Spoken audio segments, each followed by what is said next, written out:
We find out now. Round number one, and Dre, I offer you this. Among all the analysis of what could happen in this fight that gives Kell Brook hope is that Bud Crawford at times has been a slow starter. In fact, Dre, the fight we did against Egis Kavyaskis, Egis outlanded Crawford total punches over the course of the first 3 rounds. What should be Brook's approach early on? Well, he can't get reckless, but he needs to start fast, start picking up that jab. I think Brook is realizing right now that Terrence Crawford is a lot longer than he realized, and the space between, where he is now and actually hitting Crawford is a lot further than he realized. But yes, coming off 11-month layoff, being, a slow starter historically, the first few rounds, Brook wants to win those.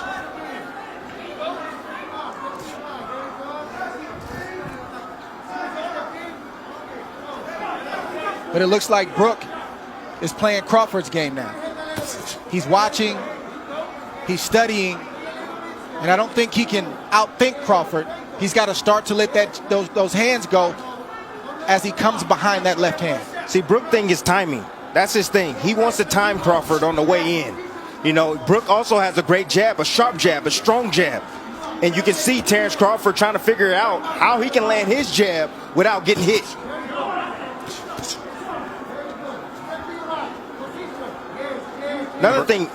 Another thing, Crawford typically comes out in the southpaw stance, but he came out in the right-handed stance, probably to confuse Kell Brook.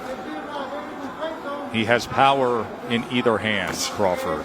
He has finished guys, whether it is orthodox or southpaw, but in recent years we have seen plenty of Crawford, mostly in the southpaw stance, and wildly effective in doing so.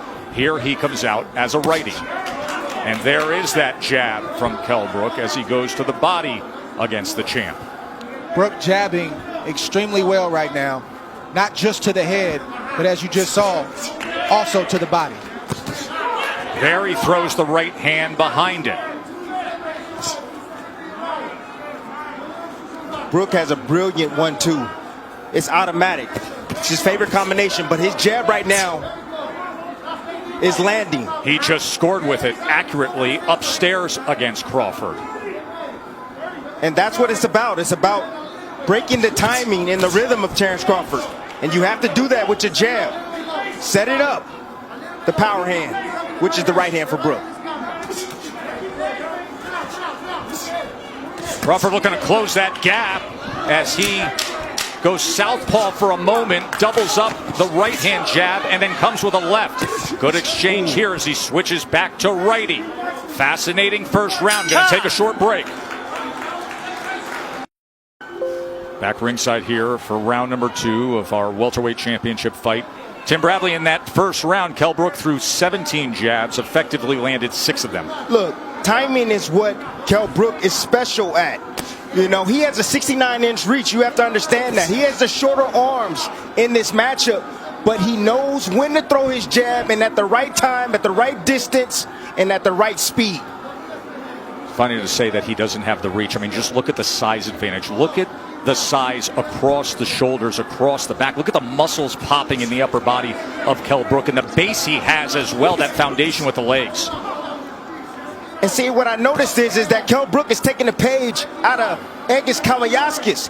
He's being patient. He's waiting. He's looking to counter Crawford. He's trying to get Crawford to commit so he can make him pay. Jab is giving Crawford a lot of problems right now. You see him thinking, and Brook is doing the right thing. He's jabbing. That's the most important thing he can do right now, because it sort of keeps him out of danger. It helps him to kind of create his range and where he wants to let his shots go, and it's also got Crawford thinking.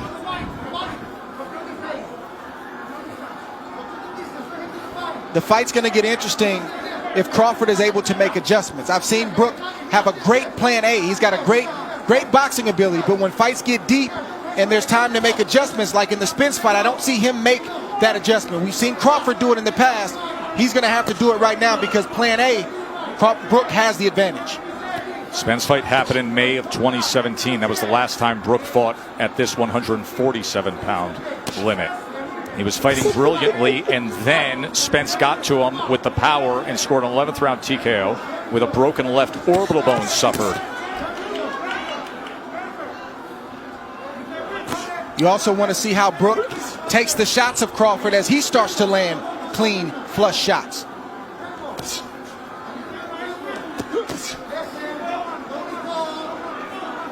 Right now it's a battle of patience.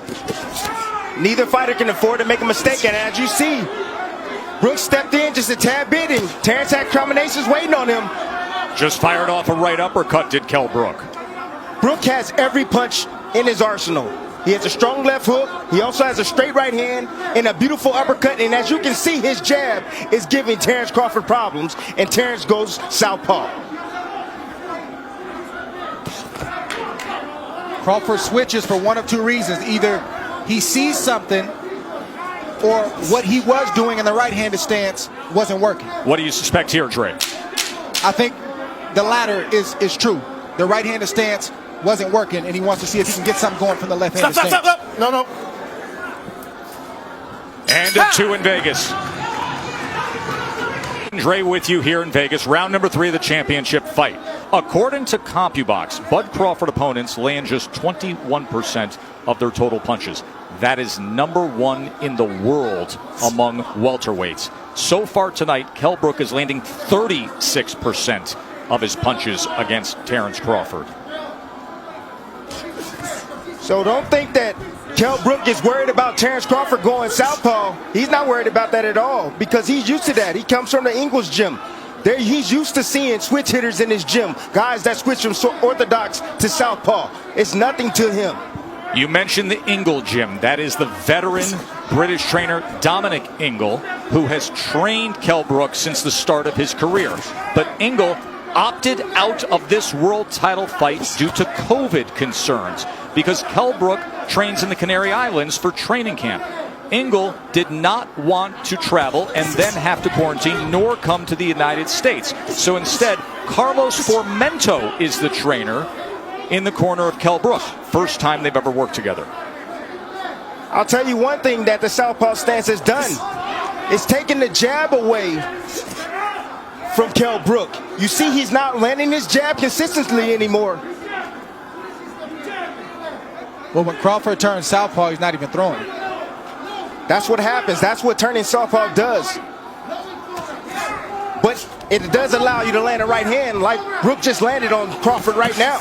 The right hand hands free. can be the best weapon against a you. southpaw. And of course, when he is in that lefty stance, you will see that right hand of Bud Crawford, as it is right now, hanging right over the front of Kell Brook. Listen, Crawford has the reach advantage, but he's going to have to close the distance on Kell Brook. He told us in the build-up to this fight that Brook can't fight mid-range and in close. Right now, Brook is winning the battle from the outside. Crawford's got to slowly start to close that space. There's that right lead again from Kell Brook. Minute to go here in round 3. Pretty good start for the challenger, the former IBF welterweight champion. The guy who says he's rejuvenated. 3 fights since he lost the welterweight championship to Errol Spence. That's how Errol Spence had success against Brook. He closed the distance and started to bully Kell Brook. He started to fight him in close. Brook fought back valiantly, but he really didn't have any answers for that. See Crawford having his moments there. I see some swelling already. On the right eye of Terrence Crawford in the right hand, right down the middle that just lands for Kell Brook. And there's a right hand from Crawford. Way to answer that right hand.